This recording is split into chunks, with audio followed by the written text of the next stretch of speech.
Hey, before we get started today, I want to talk to you a little bit about getting ready for retirement. Those few years prior to retirement are very crucial, and so many people are headed toward retirement destruction.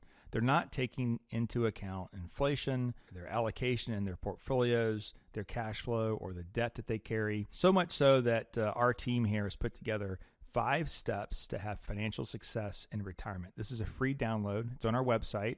You can go to wiserinvestor.com. At the bottom of the page, download 5 steps to have financial success in retirement.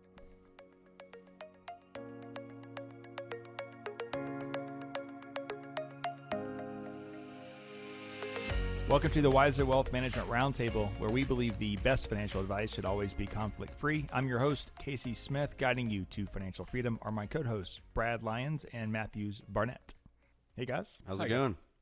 Hey, so we're going to continue our series on 5 steps to have financial success in retirement. This is a free download that's available on our website, and we're breaking that up into our podcast series for this month. We are on step number 3 now. We've already covered managing cash flow in retirement, as well as building and maintaining cash reserves in retirement. This is probably one of my favorite topics, is step 3, which is maintain investment discipline. So many times we don't see investment discipline, which quite honestly is why people that use, I would like to say just us, Brad, but in reality, people that use financial advisors in general have a higher rate of return, right? Yes, they do. And studies have shown this and borne this out over and over and over again. It's really the discipline that is required for investors to stay invested throughout times that are good and times that, aren't as good. But it's put together with a total financial plan. The investment portfolio is part of it, and it's a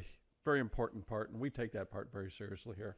What's interesting is no matter who we sit down with, especially me and Matthews, we're doing a lot of the planning here. If you sit down with someone and they have $10 million, it's all they got. If you got $300,000, that's all they got. And the $10 million person doesn't think they're wealthy at all, right? They just think it's normal, and as well as the $300,000 person. So it's understandable how we make irrational decisions with our money. Well, it's because emotions get involved with money. So it's one of those things. Maintaining investment discipline is simple, but it's not always easy to do because your emotions get in the way. You might agree to something or understand what you need to be doing, but when that is your livelihood and the way that you're going to live in retirement, sometimes emotions get in the way and can get the better of you. Yeah, well, not just with money, but just other things too. I kind of have a rule of, if I know that it's an emotional decision, I step away from it for a couple of days, and then I'm able to look back more rationally and make that decision, because you don't want to make emotional decisions. Especially not with your money. That's your long-term serious money in retirement. That has to be a well-thought-out process. And utilizing a financial advisory firm, especially one that's fiduciary-oriented, is a great way to get good advice that's in your best interest. The second thing people say when they come in is, remember, this is all I have, and I only want to make money. I never want to lose money. And some people know that that's not necessarily possible, so it's not possible at all. If it's too good to be true, it probably is. And they laugh as they say it, but they're laughing as they're really telling us what their fear is. They are. There's a grain of truth in that statement for them. When they share that with us, they're actually saying, I am fearful of downturns in the market. I don't know what that brings to me and what that means to me, and I'm afraid of it. And they're letting you know in maybe kind of a half comical way. But when we hear that, we perk up. We know that we have a discussion about long-term investing and maintaining investment discipline at that point. So there's that nervous laughter, but there's also the very confident person that comes in. They're not confident in their ability. They're confident in our ability to be able to sell at just the right time and buy back at just the right time. And I feel like I let them down every time I talk to them, saying maybe we can once or twice, but we can't forever. We're going to be wrong, and we're going to undo all the good things we did. So that's not a good way to invest. No, it's not. It's short of Vegas. Yes, it's a little speculation there that's required. And, I've done some research on this, and we've gone back to the early 2000s, where we saw the great financial crisis and what that did to the market. And then again, here recently with the global pandemic that's occurred. These major shocks to the market occur from time to time, and it's really how you react to them that makes a difference in whether you're going to have a successful investment program or not. Casey, you just shared with us that, people ask, to us to sell at just the right time. So if the market was high, back in October of 2007, and then went down 51% by the time it reached its low in March of 2009, if they had sold that back then and waited until the market recovered and then purchased it back in with their investment portfolio and then held on to that for as long as they could, which was to the point where the global pandemic hit, and then they got nervous and sold at the low of it where the market had dropped 34%, and then waited till the market came back to its high again and invested, and then rode that till now, they would have had a 31% return. However, for the person who just rode it out the entire time, back from October of 2007, through the great financial crisis, through the global pandemic, they'd be sitting on a portfolio that had earned 170%. If they had invested $10,000. If they had done nothing. If they had done nothing, that's right. If they had just held on, if they had maintained that investment discipline. Now, we talk about being long-term investors. And, it sounds at point, people can hear this over and over, and it even sounds somewhat cliche. But there's a reason we are. Our investments are real companies. They have real products and services, and they have real cash flows that are produced by those companies. Every time the market goes down, it grows back higher and faster than it did before. And there's reason for that too. Our corporate executives, they learn from these experiences. They become better managers after a crisis. They become better stewards of shareholder capital each time. So these market downturns are really not something that should be feared. They're not pleasant. They're not enjoyable to see your market values go down. But having faith and maintaining discipline, we should know that the investments come back better and stronger than they did before each time. Sometimes doing nothing, it seems like nothing, is the hardest part.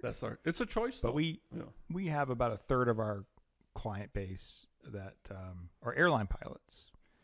And I have a background in aviation as well. And what I always tell them is, there's this training. You go through training. They call them V1 cuts. V1 is the speed at which you're not going to stop. You have to keep going because you're going to run out of runway on the other side. You never want to abort a takeoff past your V1 speed. And your V1 speed's based on weight and temperature, and it's different for each flight, right, in each climate. So we have what they call V1 cuts in the simulator because as soon as you pass V1 and you start rotating, the instructor will, in the simulator, of course, will cut the engine off, one or the other. And what's interesting is the first thing you do, obviously, is you keep flying the airplane, but you don't just start swinging for levers and buttons, right? That engine, if it's on fire, is designed to just fall off the airplane. We saw this on the United 777 flight out of Denver several months ago. What happened? The engine just disintegrated and it just fell off the airplane, landed in somebody's backyard or field or something, right? It's designed to do that. What you don't want to do is, if you've lost an engine, what you don't want to do is cut off the wrong one. That's happened in aviation, mostly in Asia. But that's happened in aviation before, where they take off, they lose an engine, and then they just start reaching for stuff and they shut off the good engine, and now you have airplane with no power, right? You have to take time and think and analyze. And there's a QRH. You pull that up, you read that, you go through the steps, and you confirm with your co-pilot, shutting down right engine, yes, or right engine failed. There's a procedure for that. I'm 5 years removed from a commercial cockpit, so I'm not. I have to go back into my memory to pull that up. But the point is that there's a procedure for that, and sometimes the best thing to do is monitor. It's not that you're doing nothing, you're just monitoring. And that's what people don't always get, because they get emotional about it and they go, oh, I got to make a change. And so what they've done is they've just cut off their entire savings from being able to do anything. They have no power because they're in cash. They're not flying anymore. They're sitting on the sidelines. In the meantime, the market keeps going up, or it might keep going down. They feel like heroes at first. Right? They shut that good engine off and they go, oh, okay, there's no sound. Oh, wait a minute, there's no sound. That's not good. So that's an airplane analogy. Another thing too is, if you use a car analogy, you're driving down the road and you have no plan, you're just driving, right? Yeah. It's like, well, I didn't like that direction, so I'm going to go this direction. I don't know where it goes. You have to be rational about things. But what's interesting, and I wish this was more prevalent in my undergrad, which was behavioral finance. Schiller up at, what college is he at? Is that Princeton or Yale? Robert Schiller. Robert Schiller. Yeah. Yeah. I can't remember. Yeah. You can look it up. But the point is that he has a behavioral finance class, which I was able to audit through what used to be Apple University. I don't think they have that anymore, but you could audit different classes. And I really liked that class. They're adding it to the CFP, I saw, as another course too. So it's become more prevalent, and it's obviously becoming big enough to start putting on exams like that as well. Yeah, Well, it should. we're talking about behavioral finance, and this has really become something since the early 2000s when Daniel Kahneman won a Nobel Prize for behavioral finance. Then it was followed up by Robert Schiller earning another one, and then Richard Thaler won a Nobel Prize also for some of the things that we're going to talk about, and that's directly, our biases towards investing. As an investor, as an individual investor, we have bias. We come to the markets with preconceived notions. Well, there's some really 6 patterns of irrationality, we'll call them. And I think we should go through these. I think our listeners you might identify as a listener with one of these, and that's fine. It's human. This doesn't mean there's something wrong with you. It just means you're normal. But you have to fight that. First of all, is overconfidence. Sometimes I call this the water cooler talk. But overconfidence basically is just rating oneself above average when it comes to selecting investments. So you are an optimistic person, and you only talk about those winners that you made, the Tesla and the Google, but you don't ever talk about the Enron. You've just blocked it out of your mind. The water cooler and your neighbor who's telling you about all the hot Yes. stock picks and Or how well they've done. Or the brother-in-law. Well, But the other thing about overconfidence is that when people have that, it's because they may have selected, as you said, an investment or two, but they're not talking about their entire portfolio, which is what we do as investment professionals. We look at the entire portfolio, okay? So you may have an investment that did well, but depending upon the allocation you had to that, depends on whether or not your overall portfolio did well. We tend to select that one investment that may have done well at any given time. Are you only focused on the upside? You don't think about the downside? You're miscalculating the probability of a good outcome. Right. And you're de-emphasizing the potential downside of investments. Probably a good example of this would be emerging market stocks. If you look at the data from 2005 to 2020, this is a Morningstar report that we generated. You look at emerging market stocks starting in 2005, we had a 35, 32, 40% rate of return. But then we had in 2008, we had a 53% decline, followed by a 80% increase in 2009. Right? So it's very volatile. That's the definition of volatility right there. 2011, it was negative 18%. And then we were up 18. Then we were down 2, down 14. So I could go on. It's hard to pick this if you're just listening, but the bottom line is that you have to average all that out, and you invest in emerging market stocks because it has a high rate of return would be a false perception of what emerging markets is currently and has been in the past, right? Yes. So that's something that you definitely want to stay away from. You can see overconfidence as well in your own individual stocks for your company's stock options. A lot of times people want to think they know more about their company than everybody else, and they think that my company's never going to struggle. So overconfidence can happen with your own stock options as well. Not only you become highly allocated to your own stock, but you just think that it's always going to continue to do well. And as you mentioned, that's not always going to be the case. Right, absolutely. And we see that often in concentrated positions in portfolios where they've accumulated company stock over a number of years, and it's done well for them. And they believe that that's the way to invest a portfolio. It's a way to grow wealth over time, but then you need to diversify away from the risk of a single stock. I see this next one quite a bit, hindsight bias. That's simply believing that unpredictable, key is unpredictable, past events in retrospect were obvious and predictable. So you have people who write books about this who are claiming the next financial crisis or the next real estate crisis, and they're very negative. Eventually, they're all right, and they say, "I told you so," but they would have had you in cash for 2 decades. Yes. The entire time waiting for doomsday to come around the corner. But obviously the technology bubble and the real estate crisis are probably the two most common hindsight biases, to where they're looking in the past going, oh yeah, it was obvious that wasn't going to last. And at the time, in the middle of it, it wasn't. It's probably irrational exuberance at the time. And we you probably knew that this can't go on forever, but it doesn't mean it was predictable. That's correct. And it just becomes so enticing to invest in that it keeps moving the markets forward, by new investors constantly buying into it. But to say that, you saw it coming, it's great afterwards. And newsletters, investment newsletter editors have made a fortune off this. Like you said, keep predicting. And eventually they do become correct. You'll be right at some point if you keep predicting doomsday. That's the old saying that even a blind pig can find an acorn from time to time. Brad, you and I are down at the financial or the ETF conference. Yeah. Down in Boca. Do you remember that guy who came on and talked about how the portfolio should be changed to be like, he wanted mostly gold, silver. He wanted to have inverse funds, meaning if the market goes up, you make money. Do you remember that guy? I don't know if you were in that session with me. He was in the main session. Was he? Well, he was in the main session. I don't think it was a main session, but he was in that big room. Yeah. So many people were just taking notes. I think back about that. It's like, man, if I'd come home convinced that this guy was right, and we changed all of our portfolios to what he was talking about, and I mean, very well attended. There are 2,000 people here. I'd say there's at least 1,000 in that room.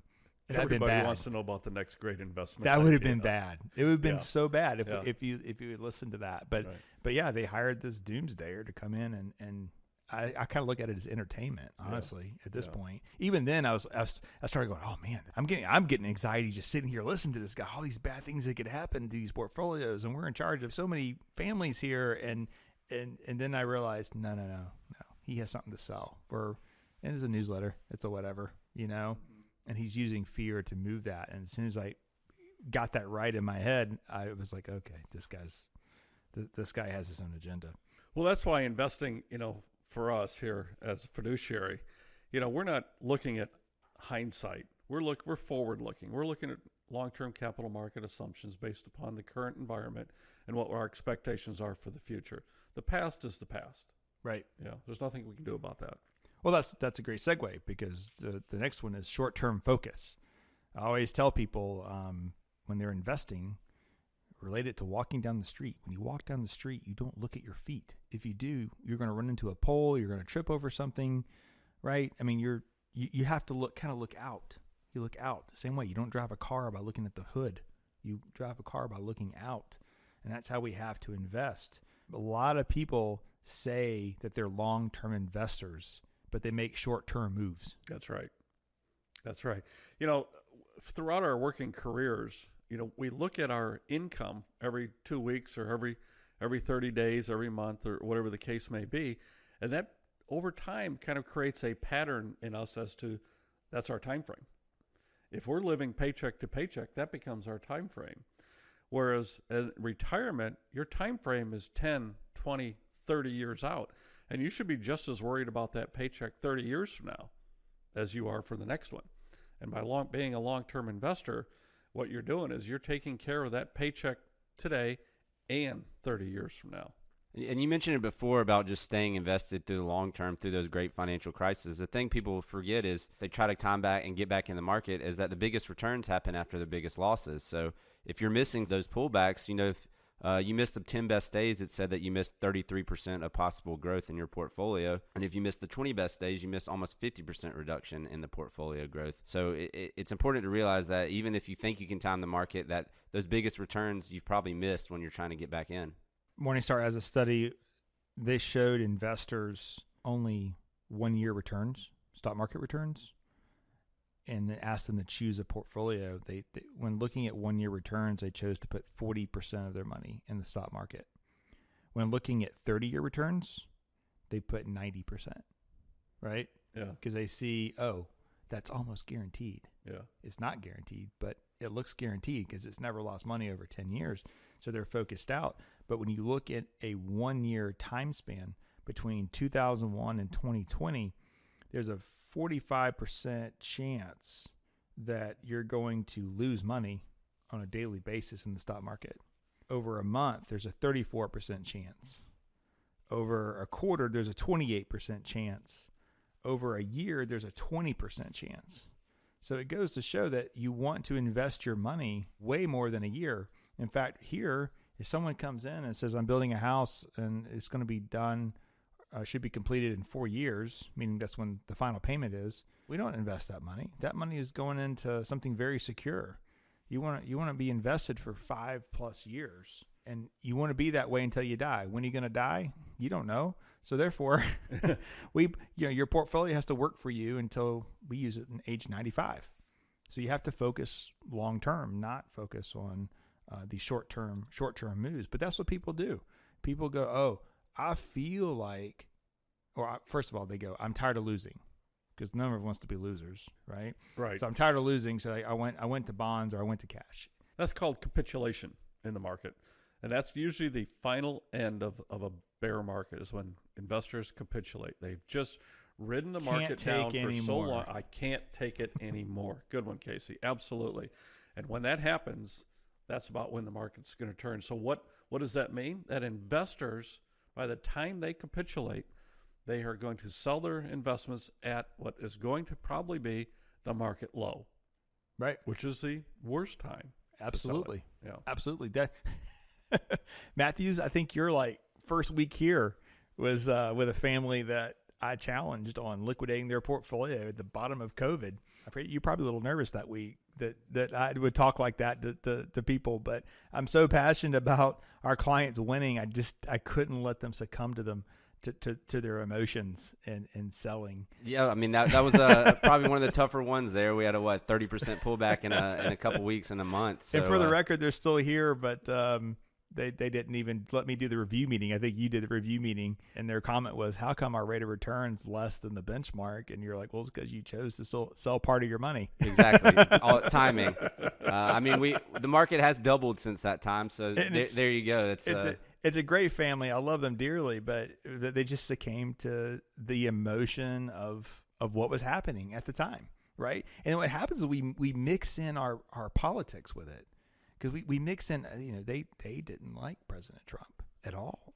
This was a train wreck, right? And so you mix in the politics into it, which really has nothing to do with it. It happens right now, and it's definitely happened right now. You hear that from the other side of it. Yes, you hear it from the other side. That's right. A doomsday scenario with the world's ending and what's going on with the I remember when it was Trump and Hillary running, and half the clients here said, how do I Trump-proof my portfolio in case this crazy man wins? And then the other half was, how do I Hillary-proof my portfolio in case this crazy woman wins? And the bottom line is, as an indexer and buying everything and managing funds like an endowment or a pension fund would, it doesn't matter. It doesn't matter. Now, if they kill capitalism, that's going to matter a lot more. That's why I was more worried about Bernie Sanders, the anti-capitalist. But that'll be an interesting podcast if it happens. Yes, absolutely. I see this one occasionally, regret. That's having feelings of guilt because of a poor outcome. I met some people like this, I think, after the financial crisis. I'd say we went a year of meeting with people who used to have $1 million in their portfolio, and now they had $500,000. And they had regret in their decision to liquidate the cash, but they didn't know what to do and didn't know how to get back in, so they sought out a professional. I hate to see that, and we have techniques that I work with them to work through that regret. So we have to address that before we can move forward in a healthy manner. Yeah, we saw a lot of that during the great financial crisis, because the runoff, took about 17 or 18 months, and people held on and sold, held on. Some sold, some held on, some sold. And by the time it got to the market bottom, people had begun capitulating, as we talked.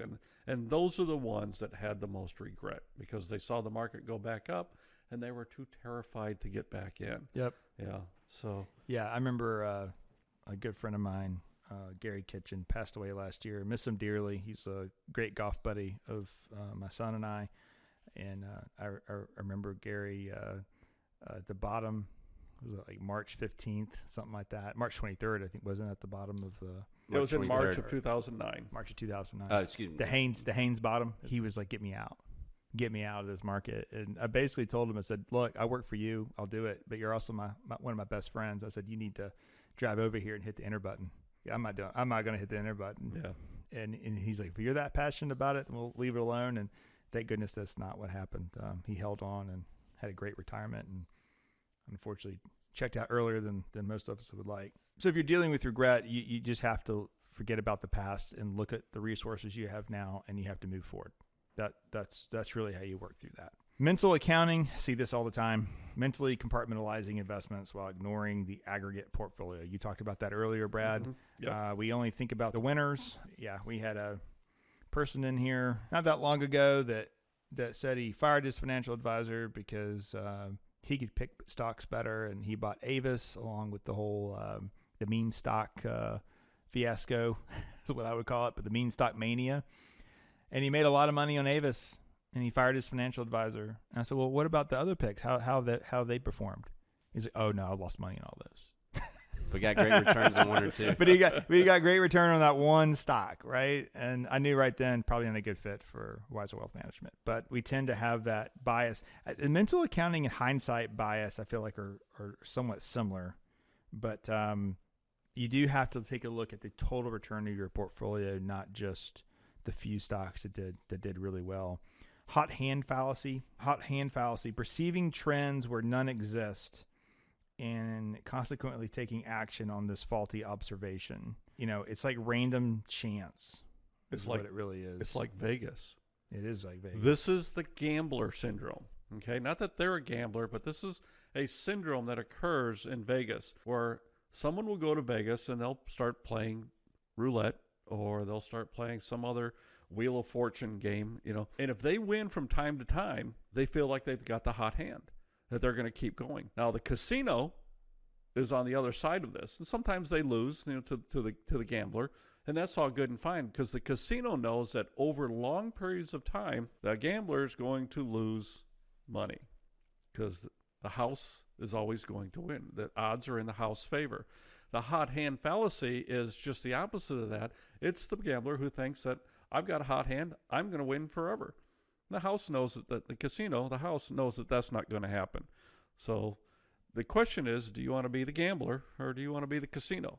And this speculating happened a lot, obviously, recently with those meme stocks you mentioned, Casey, as well as certain crypto investing as well. So they had these outrageous returns and kind of speculate that would happen forever until it doesn't. I think they should add one. I mean, these are the ones that are written about and studied about, all these different emotional reactions to investing. But they should have one called media bias. Not that the media is biased, but you yourself watch CNBC and you see the markets are down 30% or 20% or 10%, and you assume that your portfolio is down the exact same amount. And that's not normal. If most retirees, you're going to have a 60 stock, 40 bond allocation, or a 50-50, or maybe 70-30. That'd be pretty aggressive. So you're not participating in everything that you see on TV. It's diversification is the key. You got to have a mix of bonds and different types of stocks and real estate inside the portfolio. So everything should be moving independent of each other. Stocks are kind of blend together, obviously, but they have different rate of returns. Right. Over the last year, small cap stocks have a much different rate of return than large cap stocks, right? So you have to maintain diversification in order to help you maintain the discipline. And there's some tests that you can take. We have one we use with our clients here to determine risk tolerance. But in our planning software, we also talk about during the financial crisis, this portfolio would have lost, and it tells you a dollar amount. Right. Which is different than a percentage, because people don't think in that terms. They think of how much did I actually lose to my wallet. And you had $2 million and you lost $800,000. Oh my gosh, I couldn't handle that. Okay, great. Let's look at this model. And then you show them the loss of upside. Okay, well, you also would lose this amount in gain going forward, right? So you have to pay attention to that as well. I'm more of, you put someone in a portfolio that's appropriate for them, and then you have to be willing to hold their hand. So we know the people on our client list here that are the nervous Nellies, and if you're listening, we care about you, and we reach out to you more than we do the people who are rock solid, right? We reach out to everybody through our email communications, but I try to pick up the phone and call these people if we're in times of crisis, right? Right. Because I know what's right for them going forward, and they may just need some hand-holding. But then there's also people who cannot stomach volatility. And so that's a challenge in this portfolio environment. You mentioned the 20% drop if they're participating in half the market with the 60-40. I mean, that's really only a short-term blip if they sell. So you only realize that loss if you sell. You invested long-term, it's not really an issue, but it comes back to behaviors and that it's tough to stomach watching your portfolio drop like that. It all goes back to planning. It does. The portfolio has to reflect what's occurring in the plan. The portfolio is simply a way to implement what you want to accomplish financially in the future for your life. So we match the portfolio to the plan, which has brought out what your goals and objectives are. So it's what you have and what you want and when you want it. Yes, and there's a purpose. With a purpose. That's so right. You know that this portfolio is going to last their lifetime. And you know, maybe we make tweaks to it along the way based on interest rates and other outside factors. But the important part is that you got in the car and you know exactly where you're going, and maybe the road's closed and you have to make a detour, or maybe it's just bumpy for a little while, but you understand what the objective is. That's why it all has to start with planning. You can't work it backwards. You can't go and find an asset manager and say, I need this money managed. And they're going to ask you some basic questions on risk tolerance, but that's not a plan. No, it's not. It's not. So you're able to get through this if there's a plan. There's a risk on getting in an airplane and taking off and losing an engine at rotation, but if it does happen, there's a plan. It's all written out. You reach down, you grab this book called a QRH, you turn to engine failure in flight, and you start going down this checklist. And if they go through the checklist in the right order, everybody lives, right? It's the same way with portfolio management. It's risk management. There's a checklist for this. We get through it. All the portfolios survive. Everyone's better off on the other side. That's how you have to approach it. But in the middle, it's scary because if your house is on fire, what do? You run out. You call someone. You take action, right? Sometimes the best thing in portfolio management is not to take action. It's kind of a crude comment, but I say, if you have a spouse, it becomes irrational. You don't argue with the irrational spouse. You just walk out, right? You just we'll have this conversation when everyone's calmed down, right? And sometimes you don't want to trade into an irrational market. It just doesn't make sense, right? Yes, that's quite an example. The airline analogy is great here because it's not unusual that, the external forces that the pilot is facing, wind, shear, require the pilot to continuously make small course corrections, right? Well, that's what we do in portfolio management. We make small course corrections. We do rebalances. We look at the valuations in different asset classes to see if we should underweight or overweight them from time to time. Those are just small course corrections. We maintain the allocation. If it's a 60-40 allocation, we're not changing the allocation. We're simply changing the asset tactical maneuvers inside the portfolio. So it's the same idea, and the analogy works very well, I thought. Honestly, I think we could just keep talking for hours about this because we're very passionate that financial success comes from a well-diversified portfolio, keeping the cost as low as possible in the portfolio. You want to have a portfolio that costs you less than 0.1%. That in this environment, this market, everyone's competing to be the cheapest and everything trades for free. So your portfolios are almost free these days. And then you want to maintain investment discipline. You want to execute that plan going forward with precision. You want to rebalance at the right time, right? You want to choose when you sell stocks and bonds. Never do that out of fear. So that's something that it's very easy to do because we have processes put in place that force us to do that. In the middle of a crisis, I promise you, we are all human here, and we all probably take our turns going, maybe we should just go to cash. And then someone here, this is the benefit of a team environment, someone here goes, no, that's not what we do here. We maintain discipline, right? It's hard. I think it's harder for DIYers because they get nervous and there's no one to talk to. That's right. But just remember that if you have a well thought out and prepared plan, that when the emergency comes, it's much, much easier to get through it because by looking down the street, not at your feet, that you're going to be successful. So let's go ahead and end this conversation, guys. That was good. Our next podcast is going to be on avoid carrying debt. I am just as passionate about being debt-free as I am about maintaining investment discipline. I think it's important that you can maintain investment discipline because you are debt-free. There's less on the line. And this varies, between families and net worth. There are exceptions to that. And we'll talk about that in our next podcast. Look forward to it. Thank you. Enjoyed it, guys. Thanks for listening to the Wiser Roundtable podcast. We hope you enjoyed it. Make sure to subscribe wherever you're listening. That way you don't miss out on new episodes. Head to wiserinvestor.com and reach out if you have any questions. We would love to hear from you. Today's episode was produced and edited by Lilton Moore. Wiser Wealth Management Incorporated is a registered investment advisor. Information presented is for educational purposes only and does not intend to make an offer or solicitation for the sale or purchase of any specific securities, investments, or investment strategies. Investments involve risk and unless otherwise stated are not guaranteed. Be sure to first consult with a qualified financial advisor and/or tax professional before implementing any strategy discussed herein. Past performance is not indicative of future performance.